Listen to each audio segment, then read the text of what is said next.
રાજસ્થાનના બાંસવાડામાં પૂર્વ પ્રેમીએ મહિલાને જાહેરમાં તલવારના ઘા ઝીંકી તેની ઘાતકી હત્યા કરી નાખી.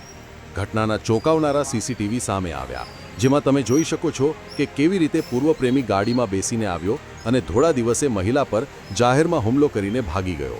આ મહિલા વ્યવસાયે શિક્ષિકા છે, જેમણે હોસ્પિટલમાં સારવાર દરમિયાન દમ તોડી નાખ્યો. પોલીસે હત્યારો પ્રેમી જે ગાડીમાં બેસીને આવેલો તે કાર જપ્ત કરી લીધી અને સીસીટીવી ફૂટેજના આધારે હત્યારા પ્રેમીની તપાસ હાથ ધરી છે. आज सुबह करीब 10:30-11 बजे कलिंजरा थाना क्षेत्र के कस्बे में बस स्टैंड पर एक महिला लीला ताबिया नाम से जो कि टीचर है वहाँ पर बैठी थी. तभी उसके पूर्व प्रेमी महिपाल भगोरा जो वहाँ पर आया, उसने एक तलवार से उसके पेट पे वार किया, जिससे महिला चोटिल हो गई और अस्पताल ले जाते हुए उसकी मृत्यु हो गई. पुलिस की अलग अलग टीमें गठित करके मुलजिम की तलाश की जा रही है और अग्रिम कार्रवाई रिपोर्ट देने पर की जाएगी.